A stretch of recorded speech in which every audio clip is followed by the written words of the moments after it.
Helo, a chroeso i'r ail fideo yn y gyfres hon ar sut i wneud gêm yn GameMaker Studio 2.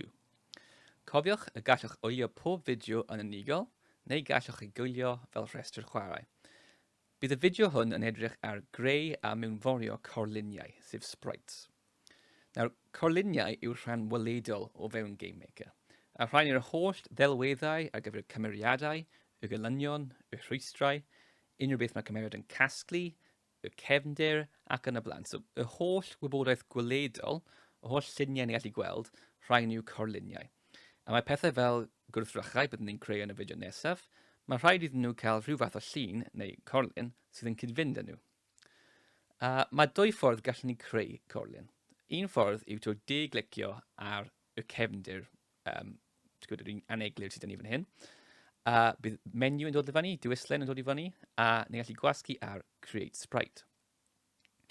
Ond, mae problem gyda wneud y ffordd yna yw weithiau, mae ddim yn rhoi y pethau yma yn y ffolder cywir. So, ffordd gwell o wneud yw trwy mynd i'r por o'r asedau, Assets Browser, clicio ar y ffolder ni eisiau ychwanegu rhywbeth ynddo. So, ni eisiau creu corlun, so ni'n gwasgu ar sprites. Wedyn de-glicio yna fe. A byddwn ni'n gweld is-ddewislen yn dod i fyny o dan Create, a ni'n gallu creu corlun, neu Create Sprite, yn y modd yma. A mae hwn yn sicrhau bod y sprite ni'n creu nawr yn y ffenest newydd sydd wedi agor, bod e'n mynd yn y ffolder cywir, a gallu gweld ar y dde yn y por asedau, mae fe yn y ffolder cywir. Nawr, wrth ni chwyddo'r fideo i fyny fan hyn, beth ni eisiau wneud yw dewis enw synhwyrol ar gyfer ein corlun, ein sprite ni. A mae hwn yn bwysig o ran rhaglenni mewn unrhyw iaith neu unrhyw rhaglenni chi'n wneud, mae'n rhaid chi dewis enwau synhwyrol am pethau. A mae jyst yn wneud pethau'n haws i weld yn y cod beth sy'n digwydd, neu i adnabod gwahanol pethau o fewn eich cod. A hefyd, wrth i chi dadfygio, os mae unrhyw problemau gyda'r cod, chi eisiau gwybod yn syth beth sydd yn cael y problem. Ydy e'n y corlun, ydy e'n y gwrthrych ac yn y blaen. So, ni'n mynd i enwi hwn yn play a character oherwydd mae fe'n prif cymeriad. Ni'n mynd i creu sprite neu corlun ar gyfer ein prif cymeriad. Ond, o fewn GameMaker, dwi ddim yn digon i ddweud y gwir i just rhoi play a character. Byddwn ni hefyd yn cael gwrthrych o'r enw play a character, ac felly mae rhaid bod ni'n gallu gweud gwahaniaeth rhwng y corlun a'r gwrthrych.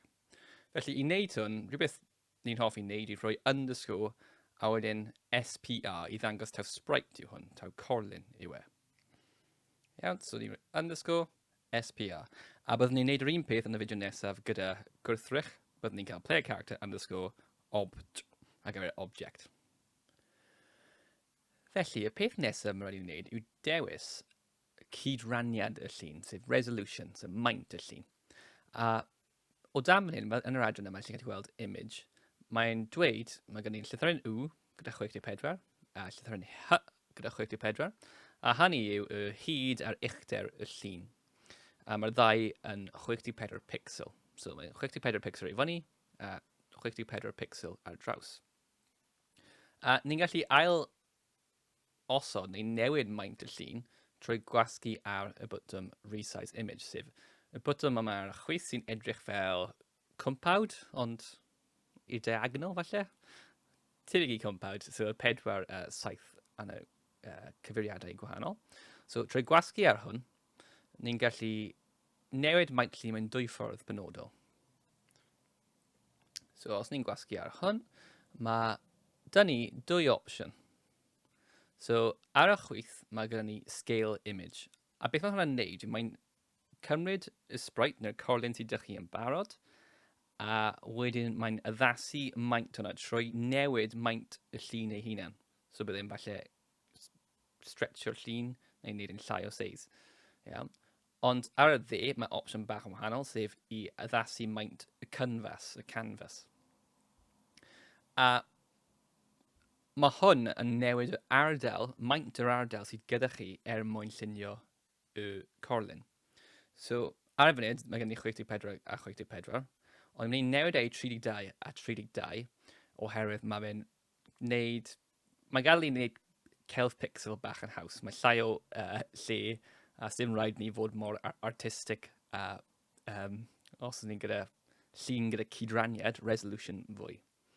So ni'n mynd i dewis 32 yn 32, a wedyn ni'n gallu edrych ar dechrau llunio rhywbeth o fewn y corlun. A'r ffordd ni'n gallu gwneud hwn yw trwy gwasgu ar y botwm Edit Image. Na mae opsiwn arall fan hyn o Mewnforio, a byddwn ni'n gwneud hwnna mewn munud, ond yn gyntaf, ni'n ddangos i chi beth mae'r golygydd delweddau, image editor, golygydd delweddau, sut mae hwn yn gweithio. So, pan mae fe'n agor i fyny, ar brig y dudalen, neu ar top y dudalen fan hyn, mae gyda ni pethau am animeiddio.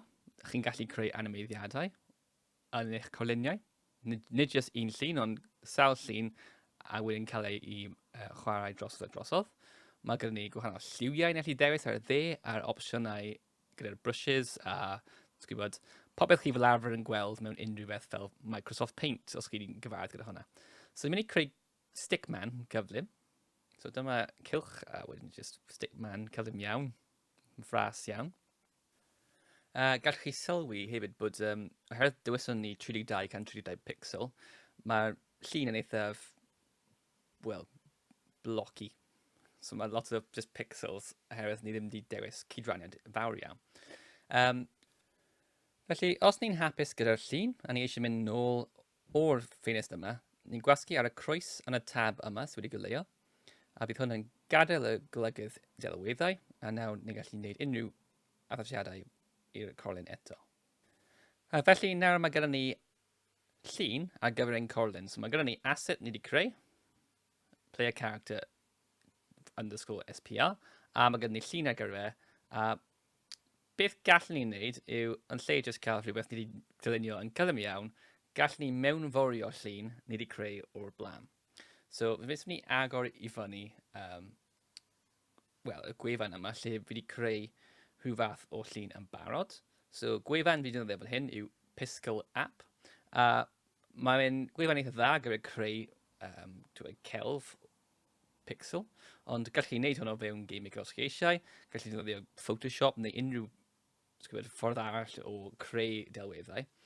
Ac os ydych chi'n gwneud mewn rhywbeth allanol i GameMaker, wedyn ni'n gallu mewnforio y llun yn hytrach na creu llun yn hunan. So, fan hyn, mae gen i sawl llun gallwch chi roi mewn. Ni'n dewis y llun o'r dyn yn gweithio. Mae rhyw fath o gwall, neu ddim gwall, warning yn dod i fyny am rhybydd, yn dweud, yn y bôn, bydd e'n cael gwared o beth sydd yn barod. So, dim ots, ni eisiau cael gwared o beth sydd yn barod, ni eisiau amnewid hwn ar gyfer llun ni. Ond fi wedi dewis y llun anghywir, o fi ddim eisiau y llun gyda'r cefndir gwyn, felly gawn ni gweld pa un ni eisiau o'r folder. So, import fe un hwn. Fe mae'n cofio mae sawl fersiwn dy fi. So mae hwn gyda cefndir wedi mynd, ond mi'n credu taw un fersiwn arall sydd dy fi gyda'r gwyn ar y gwaelod. Dyna'r llun ni eisiau. So fi wedi mewnforio corlun. So fi wedi dangos nawr sut i creu llun ar gyfer corlun, ond hefyd sut i mewnforio un. Ac felly, ar gyfer pob llun neu pob delwedd ni eisiau rhoi o fewn y gêm, mae rhaid ni mynd trwy'r proses yma o greu corlun. A felly, ni'n gallu llunio o fewn GameMaker, ni'n gallu llunio fe yn allanol, neu ffeindio llun yn allanol, a wedyn mewnforio fe i fewn. So, jyst i mynd dros fe eto, ni'n gallu clicio ar y folder sprites, de-glicio, mynd dros Create, mynd lawr i Sprite, mae'n agor y ffenest, a nawr ni'n gallu creu sprite arall. Ac felly, gawn ni creu un ar gyfer y ceir. So, car underscore SPR, cofio. Ni'n gallu newid maint y car, ond ni'n mynd i mewnforio un fi wedi creu yn barod. Gwasgu, i gael gwared o'r rhybydd yna. A ni wedi mewnforio ail gorlun. Felly, yn y fideo nesaf, byddwn ni'n dangos chi sut i rhoi y corluniau yma i fewn i ystafelloedd, a hefyd i wneud nhw cyd-fynd gyda gwrthrychau. So, gobeithio bod chi wedi mwynhau, a gewn ni gweld chi yn y fideo nesaf.